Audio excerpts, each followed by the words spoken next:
Oh, well that can't be good. Welcome to my WLTOYS 144001 upgrade video. Want to see what this car looks like when it's finished? Keep watching.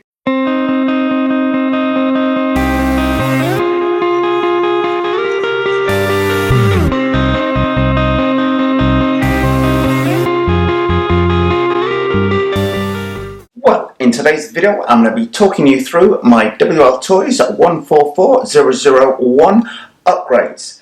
I had a little bit of a prang on the back of the car, resulting in some light rear suspension damage. And when I was looking for the spare part that I needed to order for that, at the same time, I noticed Banggood had started bringing out a full range of these bright blue anodized aluminum parts. So I've gone a bit wild with these, and we're going to fit them all around the car. Now, if anybody is unaware of what this WLTOYS 144001 car is, it is probably the best dollar for dollar buggy under $100. It costs about $75 to $85 because it comes in two variants, one with one battery and one with two batteries. But to be honest, you just need the one. That is the reason why, is because this thing on 3S does 40 miles an hour plus out the box. Now, to get close to that kind of speed with Traxxas or Armour, you've got to be spending $350, $400 plus. So this is an absolute bargain. And if you want to see with just a little bit of effort how fast one of these things can go, check out Mr. Mad 2424's channel, because he pushes this thing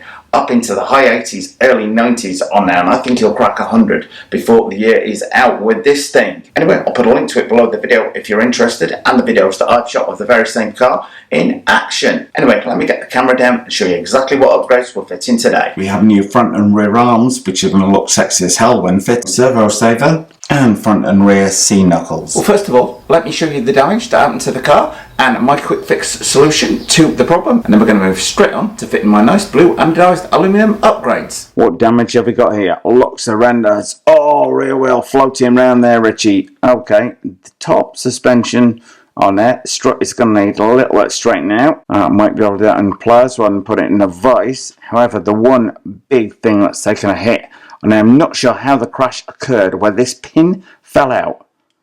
Not the drive shaft that links into there, but there's a pin that goes on there, which, as you will see on the other side on there, but I can machine something together on there. But I'm going to need to remove this metal plate, flatten that out on the vise, and then make a pin to go between the 2 points. With shelter in place, you would be thinking, where the heck is he going to get a piece of like metal rod that size?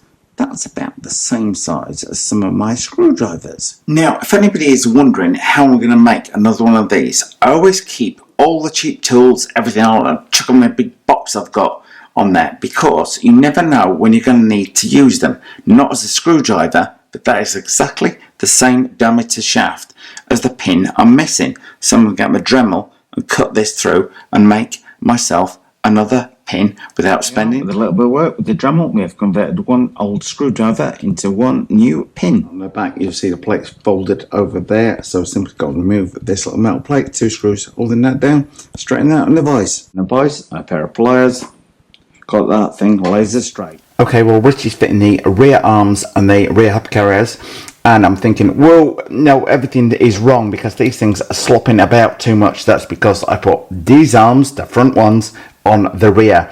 They should have absolutely no slop in there whatsoever. They're actually very well engineered indeed. So I'm liking how that's coming together. So now all I've got to do at the rear is put the shocks back on and we're in business. But that is now sitting nice and pretty. But I show the bad with the good on this channel, so don't make the same mistake I do in assuming that both arms were the same, both front and rear. They look the same, but they're not. The gap on them, on the space on the outer edges, is slightly different. When it is fitted and you've got the right arms on there, the thing glides up and down absolutely perfect. No slop in these things at all. Very impressed with that. Now onto the front. Okay, well, all the suspension is back together now. I've got my nice new blue anodized parts and arms on there. Everything is looking pretty darn good indeed. Everything's moving just as it should be on there. The one thing I would say about this job, you need to pay an awful lot of attention as to the orientation of the parts. I've taken this car apart about 3 or 4 times due to just stupid errors. I set everything out on the side to start with, thought it was all lined up right, and it wasn't. So you do need to pay careful attention, particularly as to where the holes for the shocks go in.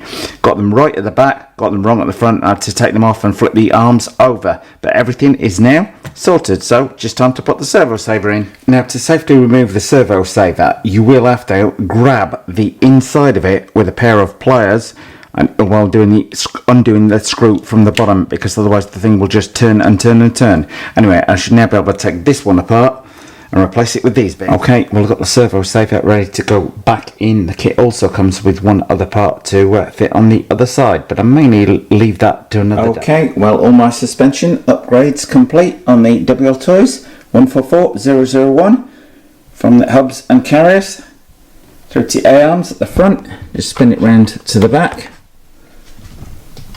A definite improvement on the looks, and fingers crossed on the strength as well. Okay, well, I hope you like those upgrades, the WLTOYS at 144001. To my mind, they make the thing look a whole lot better, both front and rear. There's even more parts that you can buy in this anodized blue, but I thought those would be good for a start. However, you may have noticed this has got a Castle brushless 5700 kV motor fitted to it. So it is going to be a few weeks until we get out of shelter in place that yours truly can go out and test the new upgrades on this, as they took a little while to fit, I'll be honest, on there.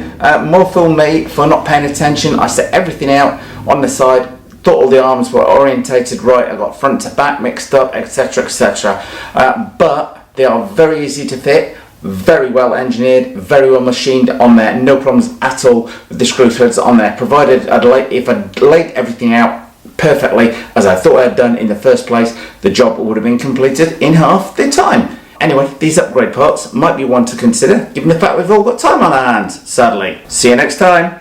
Well, thumbs up if you like this video, guys. Post any comments you might have in the comment section below the video, and hit the circle below to subscribe. And if you do hit the circle, don't forget to hit the bell.